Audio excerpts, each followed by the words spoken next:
How time flies. That was what you've achieved in 3 days. And my job in the next less than an hour is to try and make sure you go away with a top-line understanding of the kind of issues that have been raised, the kind of consensus and differences that have emerged. It's an enormous amount to get into a very short time. And we're going to do this because what we've done is we've managed to whittle down everything that's been discussed here into 5 separate areas on new business models, Asia's development and the prospects there and the models here, addressing societal needs, opportunities in a green economy, and driving economic growth, particularly through science and technology. We could probably still be talking about that at 8 o'clock this evening. But in the next 45 to 50 minutes, what we want to do is capture the essence of all that you have been talking about. And to do that, we have our mentors and some of the very senior figures who've been engaged in the discussions for their reflections. That's what we want to hear, their reflections on these issues. We're going to take them one by one, and the mathematics of this are quite complicated, and my job is to be pretty robust and disciplined. Not all 6 are going to talk about all 5, because if you begin to work out the mathematics, you can see it's going to take a long time. What we've agreed is that each of them is going to speak about 3 of the subjects, so at least we had a cross-section of the thoughts that there are here up on the platform. And I've asked them, yes, to speak for only 90 seconds. And if they look like they're going a little too far and they're not going to stop, I have a bell. And that means that you can intervene as well. And I will give you 30 seconds. If it sounds brutal, it is. But we can still capture the essence, and that's very much the spirit of what we want to do before Professor Schwab closes the meeting. So let's start off with the first issue about business models changing for global companies in the wake of the recession. 4 of our panelists want to talk about this in particular. First, let's go to Sharan Burrow. For your reflection, in 90 seconds, you come from the union movement. Well, post the global financial crisis and the collapse of trade, the world has to change the way it focuses on how you do business. Rebalancing internal and external demand is critical. Focus on developing domestic economies. And of course, within that, for us, we'll talk about the green economy, but opportunities for labour and for jobs. Jobs, skills, an ageing population, these things have to be taken into account in new models that don't just depend on export-driven growth. A much more balanced globalisation where social development matters as well, and we'll deal with that later. You have another minute if you want it. I have another minute, Nick. Goodness, he's very brutal. Well, let's go to the question then of what you do. We're in a country that is probably the most thoughtful in the world about this. Not only did it drive a massive stimulus package, which has had results, but it's actively targeting growth in the domestic economy, opening space for development of domestic demand and growth, and of course looking at those vital questions about how you balance that growth with social protection.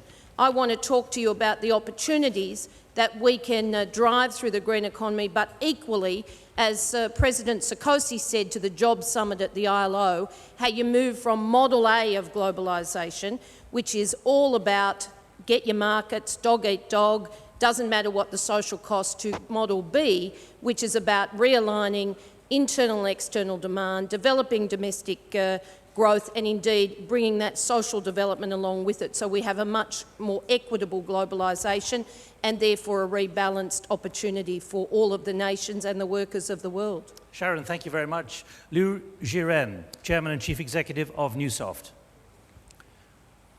Emerging economics play a very important roles for global economic recovery. But we cannot use old way to do our business. We need to change our business model. We need to change from export light to domestic consumption-driven economic new model. We need to change from natural resources depend on economy to be human resources depend on the economic model. We also need to change from just a cost-driven to innovative way to totally change our traditional business model. I think that is the only way. Otherwise, we cannot play the rules to really drive the recovery of global economies. Thank you, Jiren. Let's move on. And can I remind you, I'd like to hear from you briefly. There are 4 microphones. Please attract one to you on this issue of business models. Tarek Sultan Alessa. Yep. I think the business opportunities are going to be increasingly present in the emerging markets. The business models need to be focused on the emerging markets more now than ever before. Area of sustainable technologies, clearly something that is going to be driving growth, and a lot of investment from countries like China and Korea are really going to be at the top of the growth opportunities that are upcoming. Thirdly, around the area of re-engineering supply chains in a collaborative way through a multi-stakeholder process, there's clearly a lot of opportunity to redesign products and from the scratch, taking into account environmental issues, consumer preferences, and designing those products that consumers want. And finally, in the area of collaboration and really facilitating collaboration in this sort of multi-stakeholder world that we now live in. All right, John Zhao, let me ask you, Chief Executive of Honey Capital. In the deleveraging world, the new business model actually should be the very old one. That is return to basics. Stick with physical discipline, integrity, but do through innovation, creativity, capture some of the grand opportunity that are trendy. The emerging markets are becoming more important, more shared commitment to a greener world, the notice of inequity and the attempt to bring more equal world. In final analysis, before crisis, we talk about global economy, and when we learn the right lesson, we'll all realize we need to commit to a more global world. Thank you. How, can I just press you, how are business models changing, do you believe? I think one of the lessons we learned is that we really need to separate real economy and financial world's so-called virtual economy. Stick to the basics and utilize financial ways and means as a tool. And also the point about global economy has to be expanding beyond the economy. It has to be culture, policy, government, and regulation. That's why it's a global world.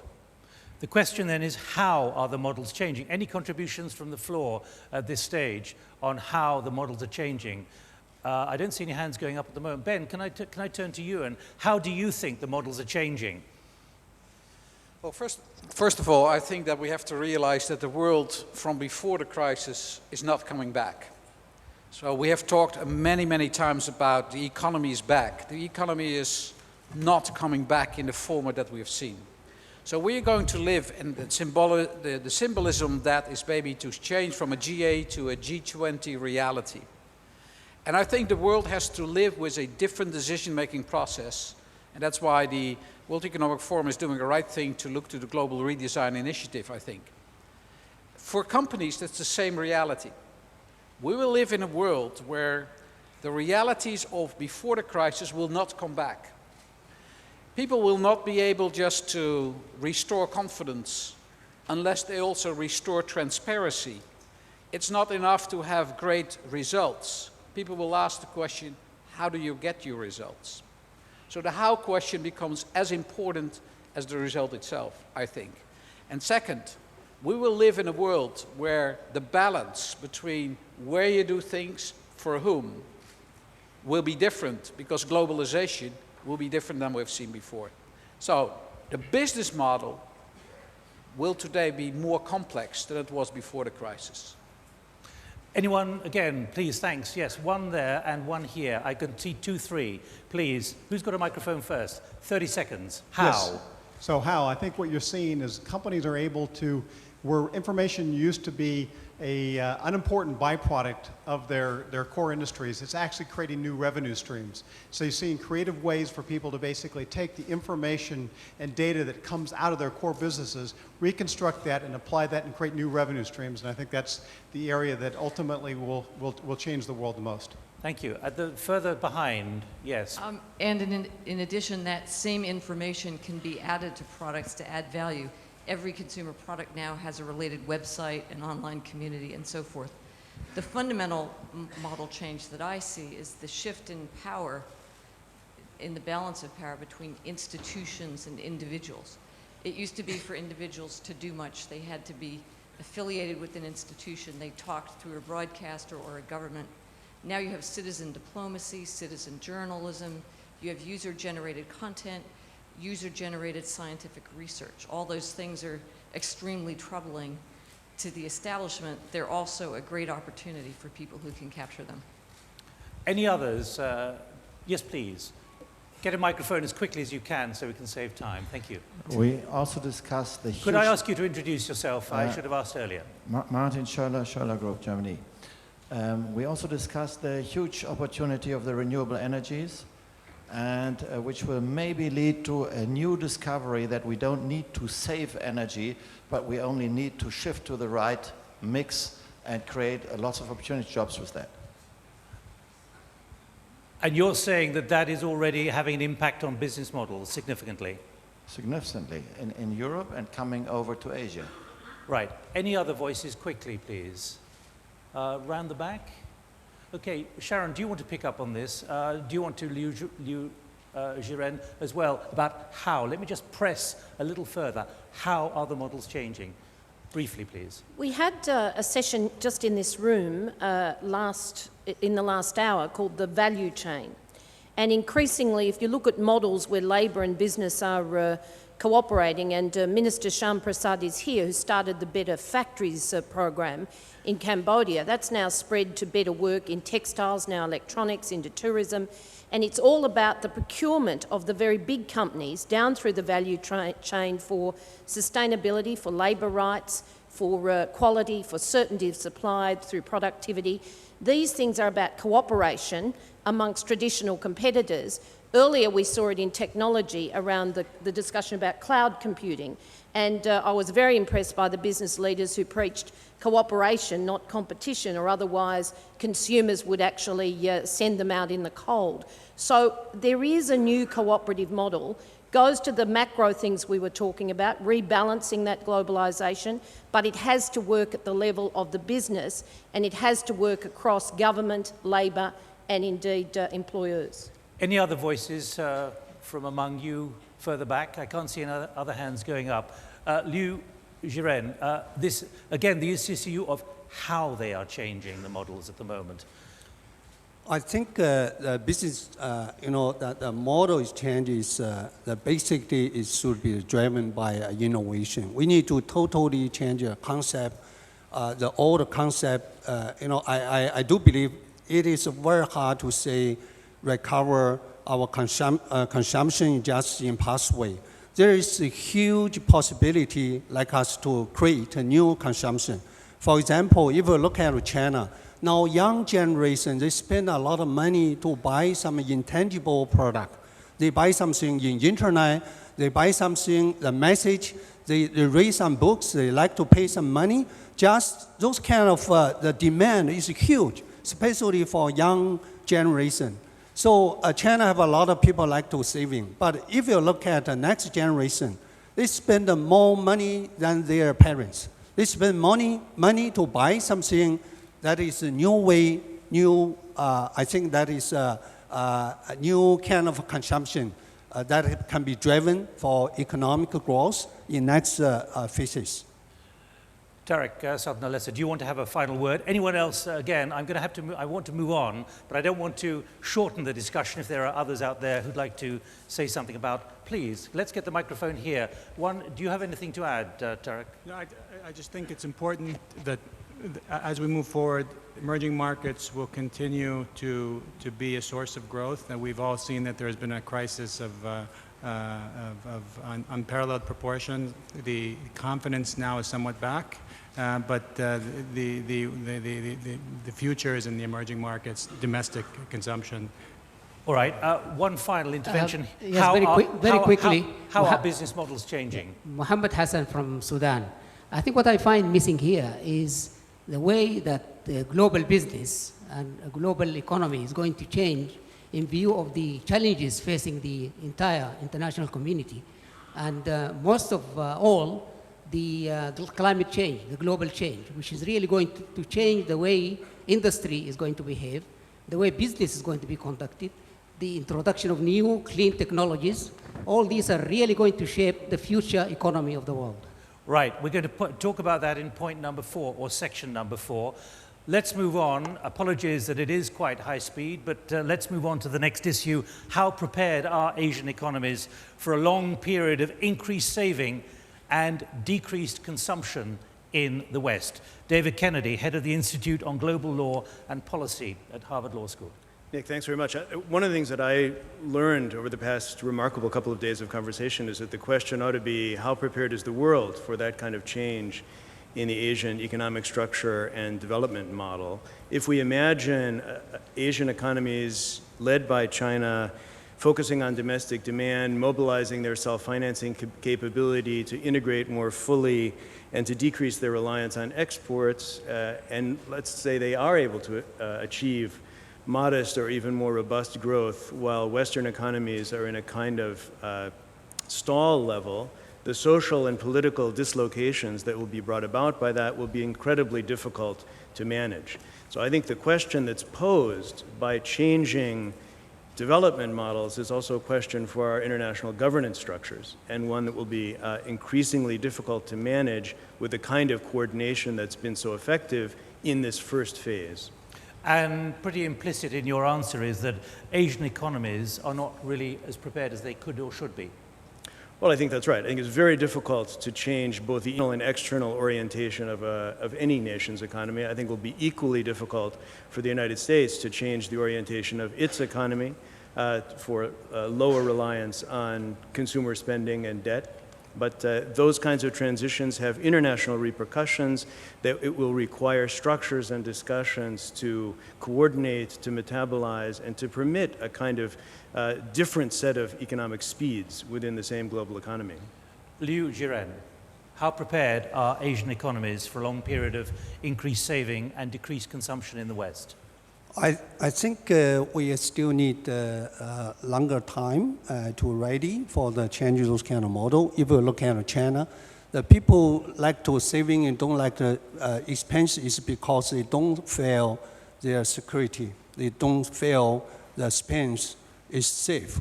So all the people want to keep money for himself, for next generation. So only rely on government stimulate package is not enough. The people got the $200, that is not enough like people to spend more money.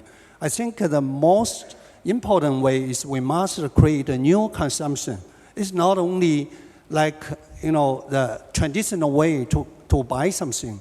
I talk about China have a more young generation, more middle class is show up, grow up, that are big numbers. So we know how to driven by innovation to create a new consumption is best way, like people to got a good job, more income. I think that is a way for we change the model.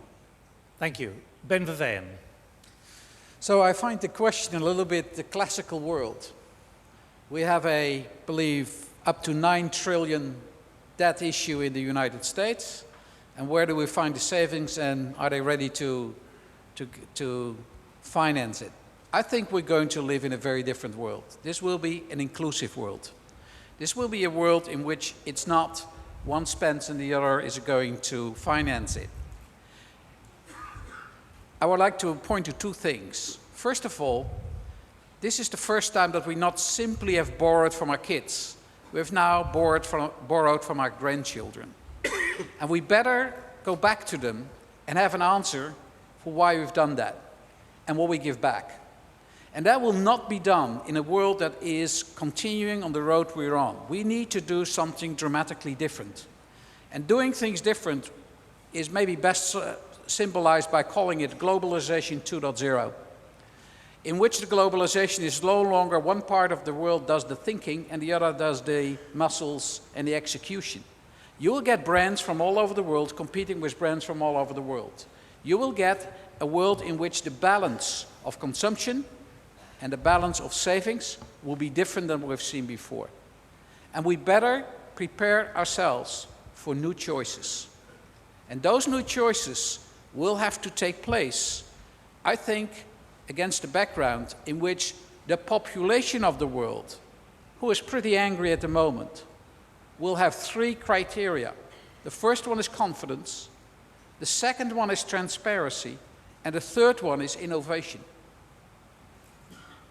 Let's pick up on those points which you've been mentioning throughout the last 3 days in the next 3 issues as well. John Zhao, how prepared are Asian economies for a long period of increased saving and decreased consumption in the West? Then I'll open it up. So if you want to speak, get the microphone, please. We were not prepared. We thought the story would just continue, but the crisis was a wake-up call. We knew now that the model we had, which is Western consumption, Eastern manufacturing, and if there's not enough money, we loan the money to the West, the model will not be sustainable. It's also a reminder in the final analysis that this time, countries like China will not be able to export our way out of the trouble. So the solution is internal structure, structural adjustment. So the easy way we're out.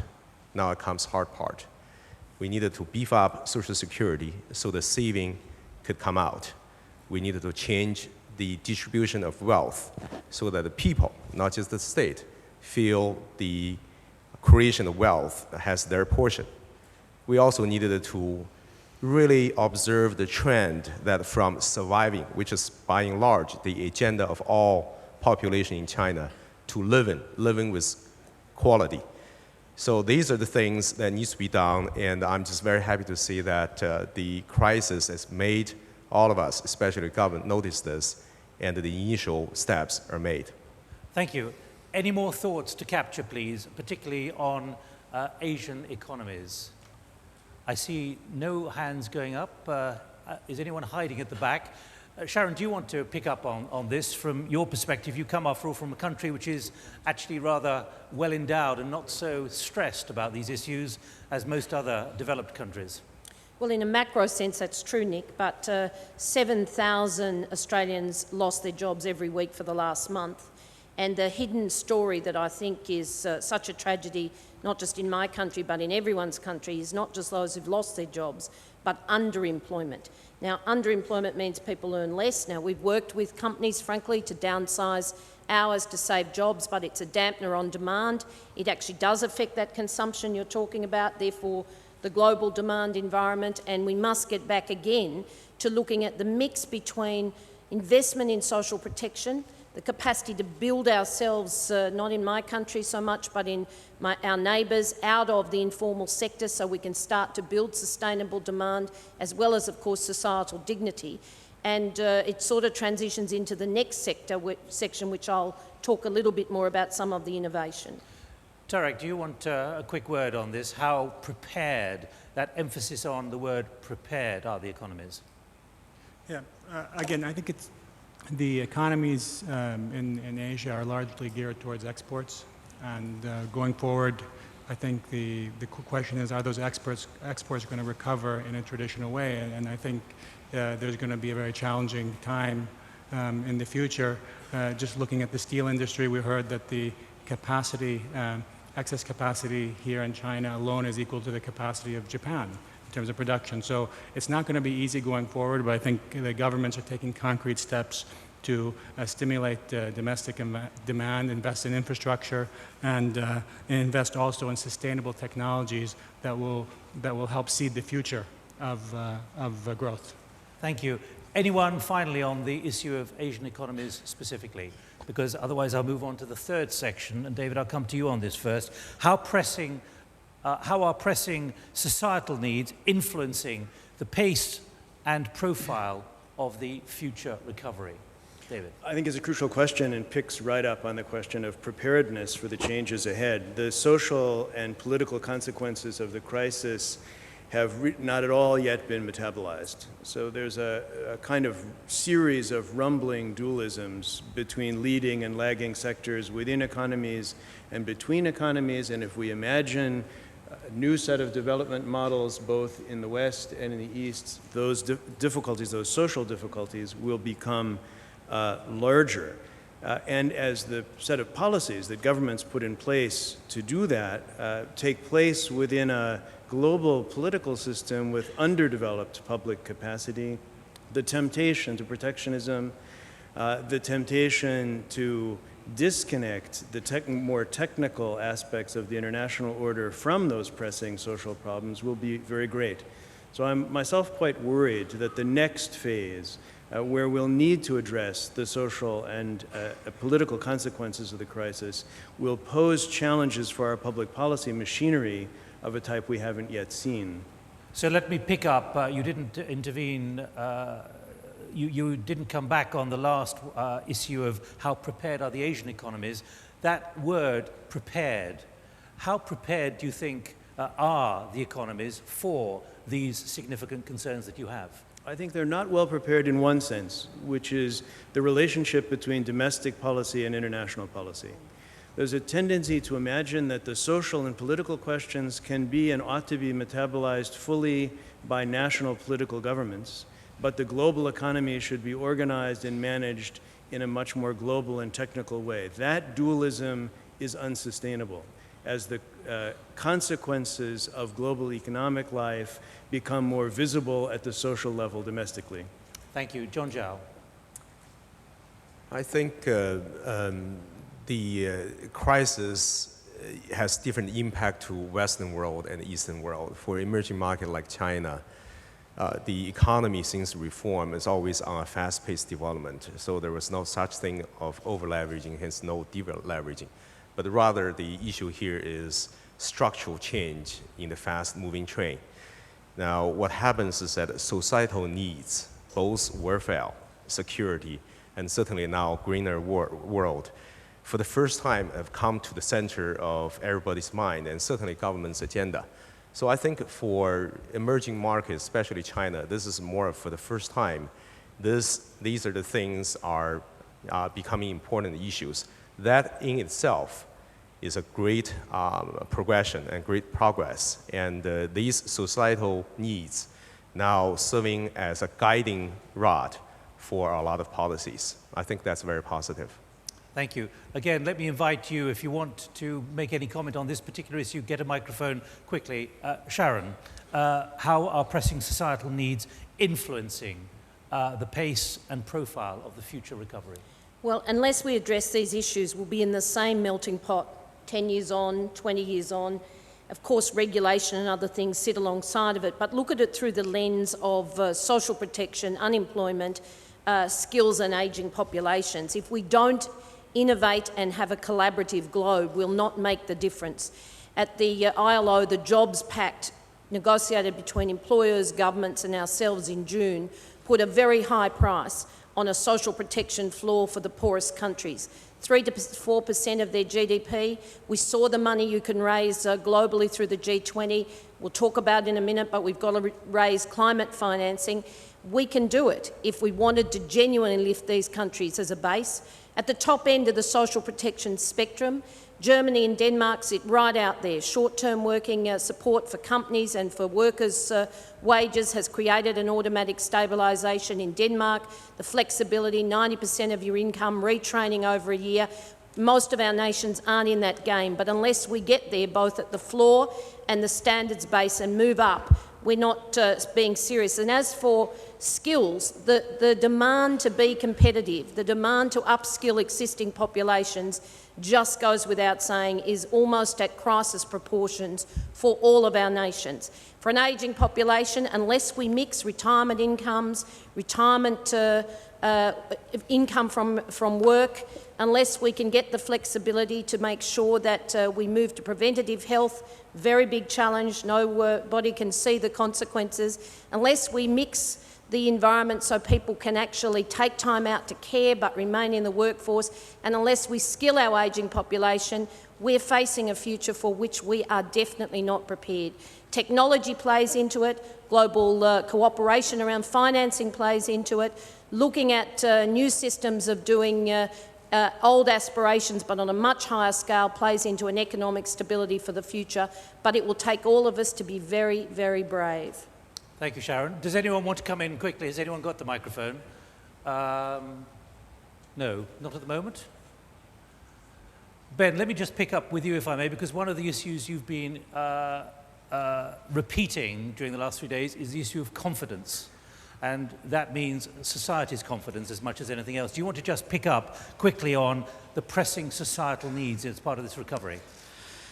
We started, I think, a year ago with an old-fashioned financial crisis. But this turned out not to be a financial crisis at all. This turned into a confidence crisis.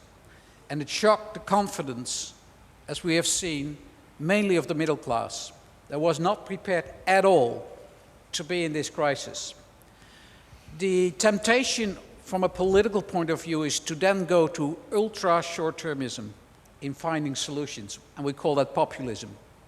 And you'll see truckloads of that, where the reality is that the answer is in a much more systemic analysis of what is going wrong now, because it is crystal clear that the institutions we have today and the corporations we have today will not be able just to absorb 50, 100 million unemployed. We will have to go to a different model. We will have to go to different emphasis. We need to go back to the issues that I'm bringing: confidence, transparency, and innovation. And innovation is not technology. Innovation is how you make decisions, how you build economies, and how you build the relationship on a global basis.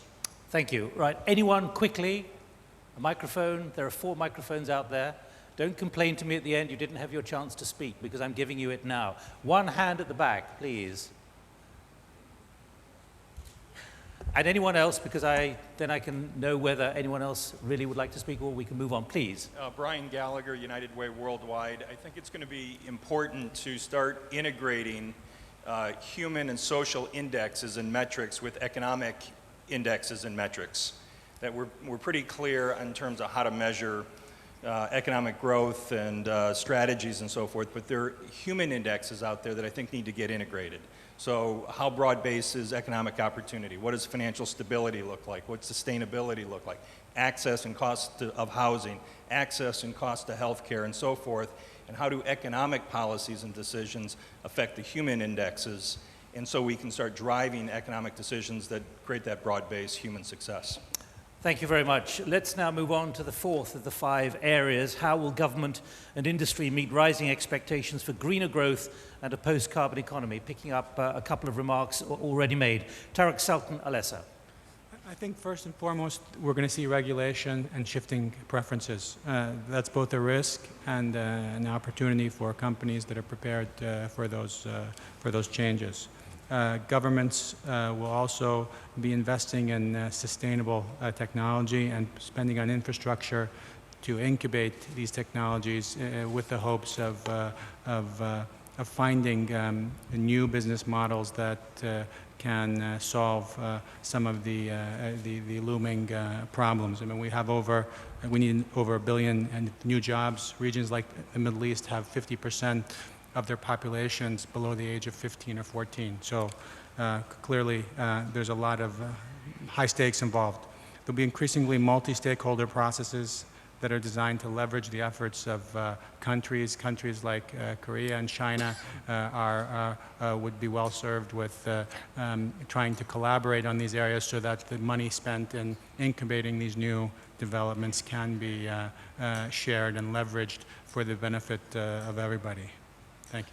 David Kennedy, just picking up on that question, how will government and industry meet rising expectations? Well, I think in the global economy today, the rules of the game, whether we're thinking about the environment or the provision of other public goods, will continue to be set by a kind of hodgepodge of national actors, private arrangements, expert bodies, and not by global deliberation. I think whether we think of Doha or Copenhagen, I know we've heard some very optimistic prognoses over the last couple of days. My own sense remains that multilateralism on these, waiting for multilateralism on these issues is in some sense truly waiting for Godot. And that raises two challenges, it seems to me. First of all, can the national or informal or industry-specific actors who do have the capacity to act in the name of global environmental interests be relied upon to act as trustees for absent stakeholders? Can they conduct risk management on behalf of debtors, consumers, workers, small and medium-sized nations, and so forth? And we need structures that will encourage that to take place.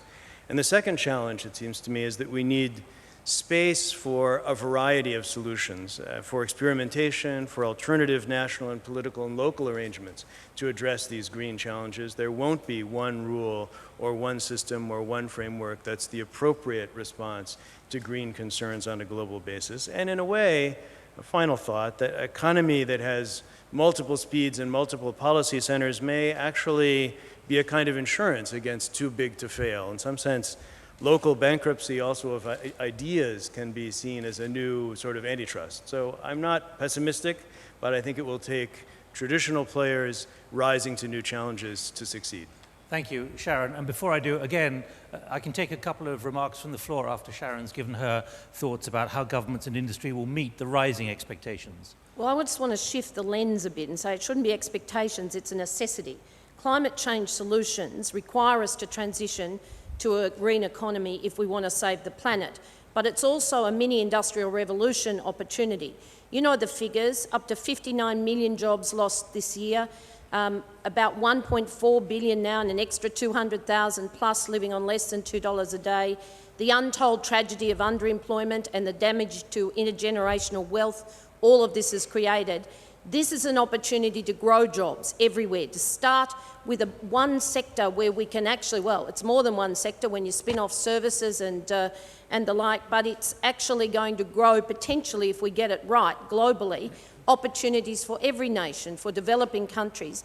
But it will require political will, a big deal in Copenhagen, in terms of ambitious targets, but more importantly, climate financing that shares the necessary money for adaptation and mitigation for poorer countries, and indeed tech sharing arrangements that will change those business models all over again. And I don't have time to give you examples of those, but let me pose just one option for you. If we could assist India with the 400 million people who don't have any electricity with renewable energy options, think of the jobs you would create. And then look at what you can do in Africa and Latin America and other places. And that's without the high value-added areas that we will see this world drive us to, both in infrastructure, in retrofitting and energy efficiency, in construction, of course, generally, but in renewable energy, in changing nature of the way we see resources and cleaning up our act, and of course in related services. It can be done, but we're about 95 days away from Copenhagen. The G20 and the UN climate change meeting, many of us are going to in the next couple of weeks. They're big challenges, but our global leaders must be up to it, because this will drive some of the turnaround in the economic crisis for working people and for economies in terms of that domestic development. Okay, well, we can't start negotiating the closed brackets of the Copenhagen well, we could. Draft at the moment, otherwise you'll be here till next year, or at least until December. Does anyone want to come in quickly on this issue of how will government and industry meet the expectation, or as we've just heard from Sharan, the necessity for the green economy? We have a consensus, I think. Do we have expectations all across the six of you? Are there any doubts or concerns that the momentum still isn't strong and determined enough on this critical issue, which we heard from the Prime Minister 2 days ago is vital here in China? John Zhao. Yeah, I think we need to set very practical expectations. The fact that the world is not an even place. Even today we speak of developed world and a developing world, and now soon we're going to include, I hope, a very poor country. So in different stage, they all have different criteria. So striking a balance for different region is the key to success. Do we have consensus that things are moving forward? Look, I'm an optimist by nature, but I have to say I think we're in a critical period on two fronts. One, the political will to do the deal that is differentiated with acceptance of responsibility and the commitment to raise the finance. Now, we can see the first set of global transactions ever if we accept the bunker fuel levy or the Norwegian proposal and then build on it with aid from there. But on the regulatory environment, the global governance piece that hopefully we'll see that we don't get a double dip or a 5 to 10 to 20 years re-experience of this. I don't know. I think there is a business as usual world out there still, and the window may well be closing. So it's really important that we acknowledge there's a bit of a corporate war going on here, and it's affecting our politicians' thinking right now. And a political war in Washington at the moment. Ben, a final thought on this before the last section. So I would like to make two remarks. First of all, we need a definition of success. There are way too many words under what it really means. So let's make a clear definition of success. And second, the most powerful force in the world are consumers, demanding consumers. I think there is a demand from consumers to deal with this issue. So politicians see consumers as citizens or voters, and business see the same persons as consumers. Their voice is going clearly in the direction that we need on two issues, both on Copenhagen and on Doha, an end of the bickering and getting things done. Right. Final section about how science and technology will drive global competitiveness in the future. Liu Jiren. Of course, science and technology will drive competitiveness and also growth of economic. If we look at the past 30 years, IT technology, all those kind of new technologies really driven the growth, fast growth of this. Also, the totally changes the world. So they generate a lot of new consumption. But the question is, what is the right way in post-crisis?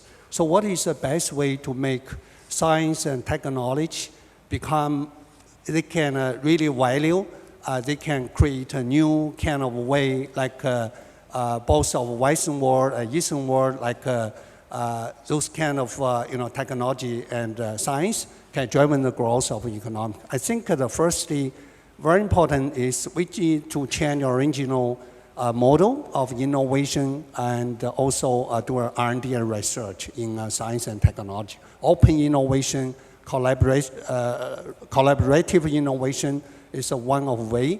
Secondly, we need to know how to integrate the resources, especially human resources, talents, who is working science and technology in global wide as one to serve to special market, especially for niche market. If you look at Japan, they have very good technology in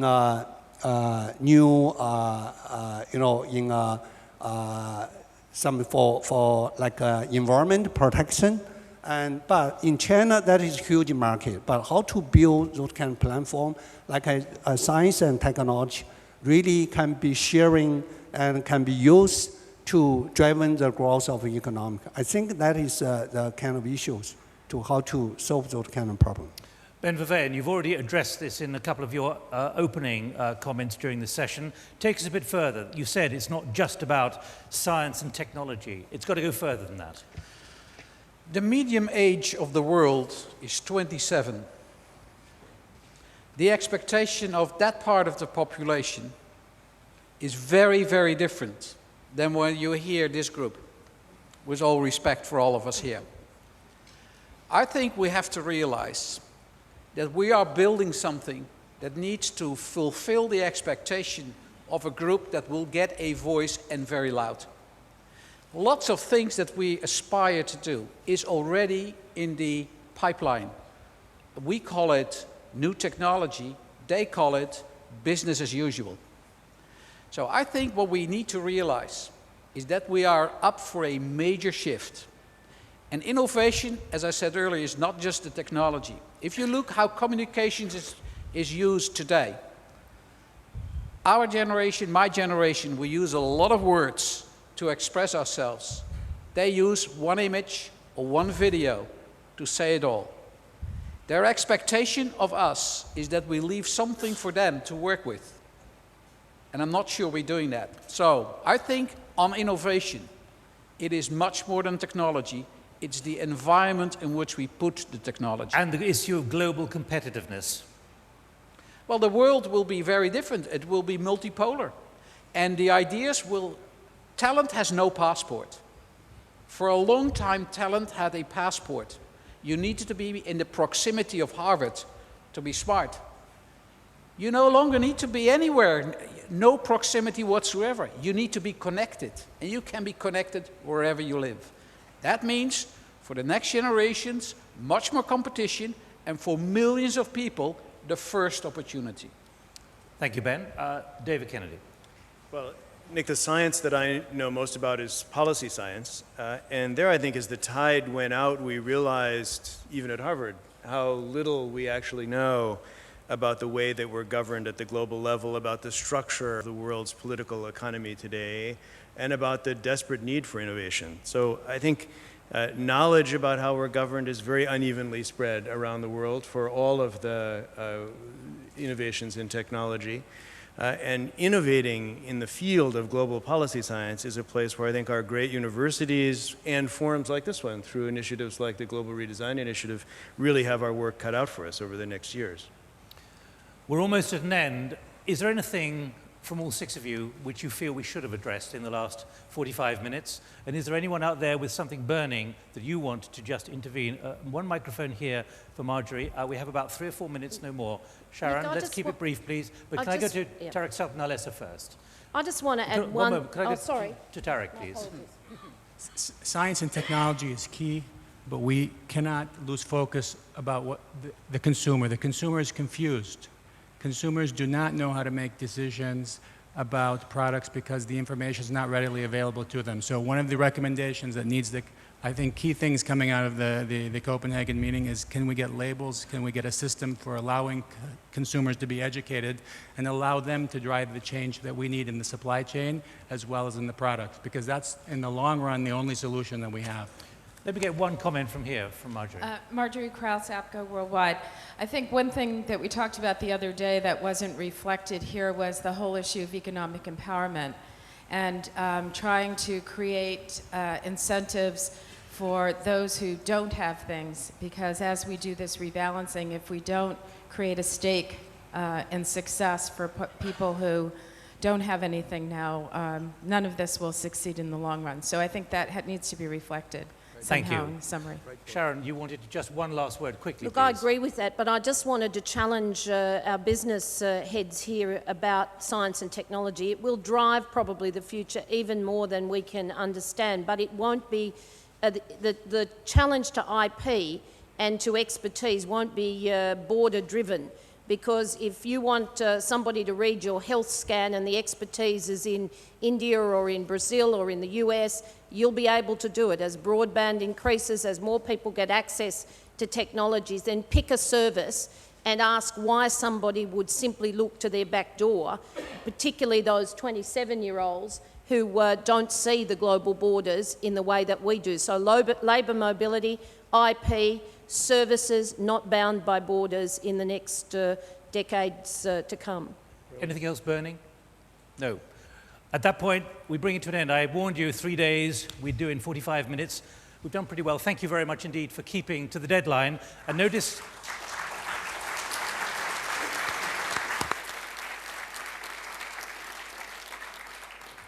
And notice the tyranny of the bell. It didn't ring once.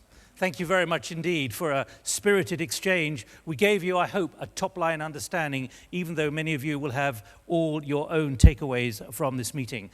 To close this meeting, can I invite Professor Schwab to the platform and closing remarks from Jiren, who's the party secretary here in Dalian, who's going to speak first.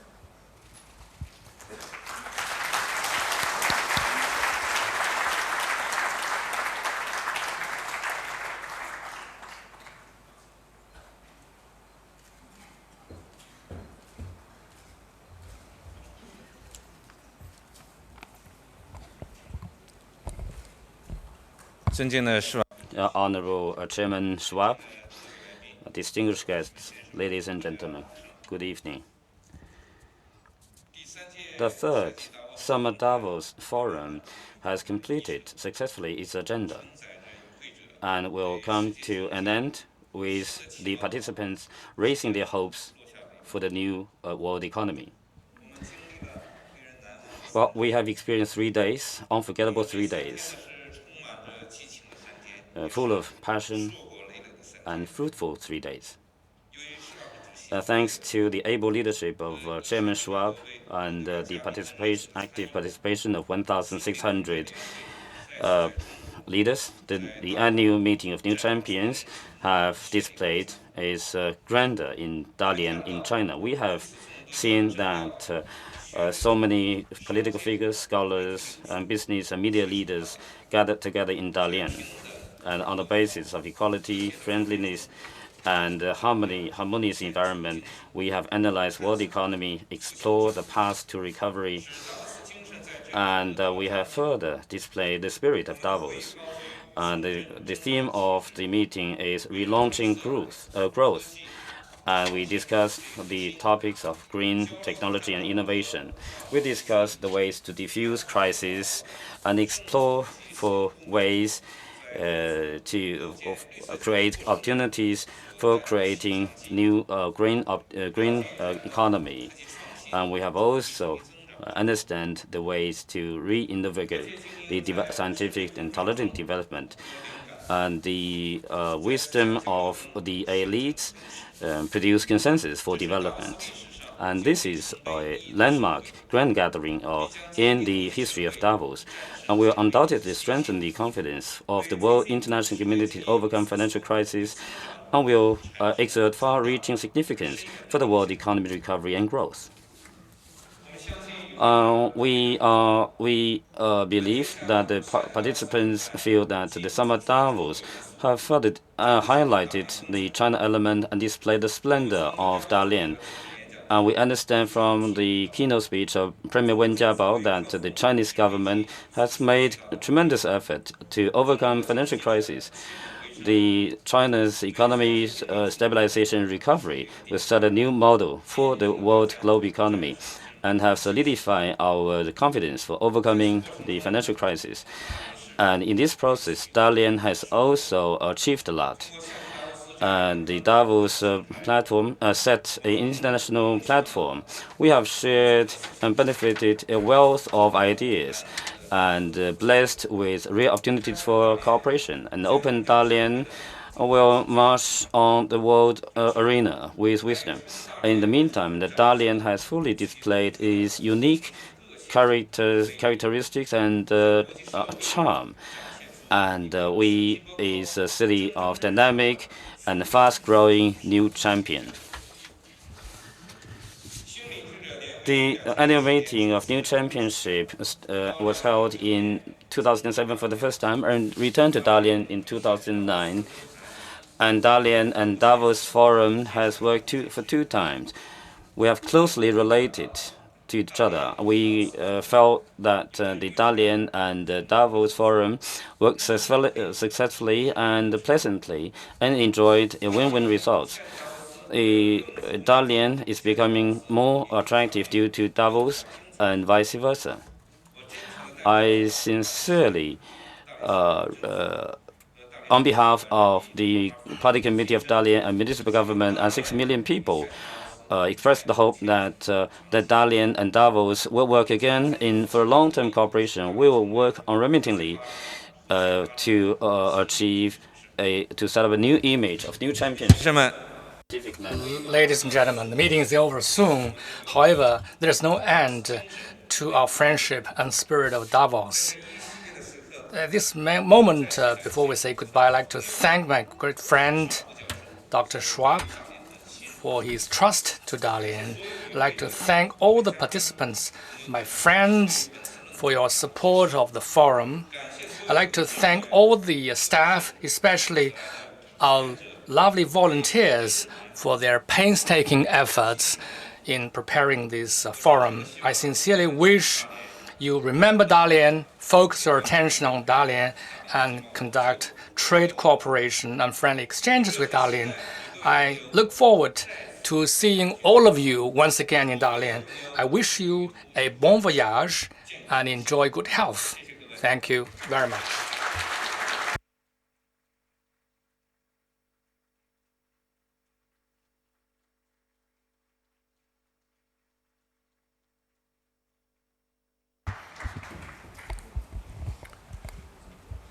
Friends, it would be presumptuous to summarize again what has happened during the last 3 days. There was a lot of passion, as Party Secretary Sharan mentioned, a lot of commitment, a lot of engagement. And I first would like to thank you, the participants. You really made this meeting a success. And I think one of the drivers of the success were our new champions, the global growth companies, the tech pioneers, and the young global leaders who put a lot of energy and innovative spirit into our interaction.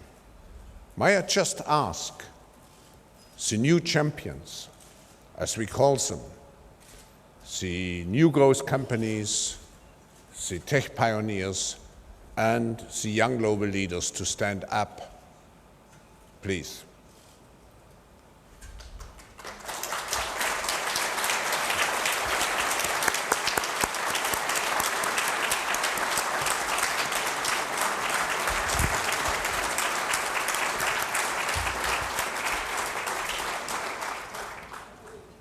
But also every other stakeholder group which was involved into the discussions, into the interactions, deserves our gratitude and our applause.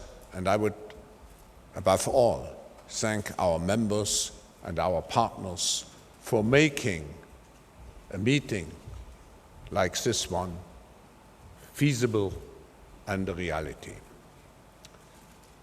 I would like to thank my staff, the people who worked hard in Geneva and here in Dalian and in Beijing, in our office in Beijing, to prepare this meeting and to conduct this meeting in a smooth manner. And here I would single out, there are many people who should be singled out, but I would like to single out one person, Jeremy Jurgens. Jeremy, where are you?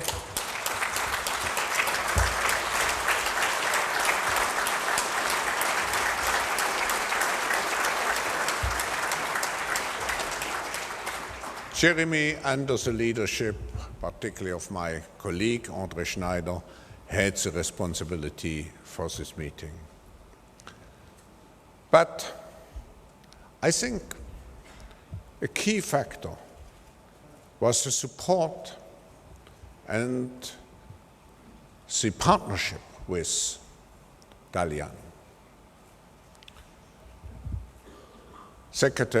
Party Secretary Sharan, Mayor Lee, you deserve, as well as the government, the municipal government of Dalian, and all the hundreds of volunteers, as well as the population of Dalian, which received us with such a spirit of openness, friendliness. They deserve our deeply felt gratitude. Thank you.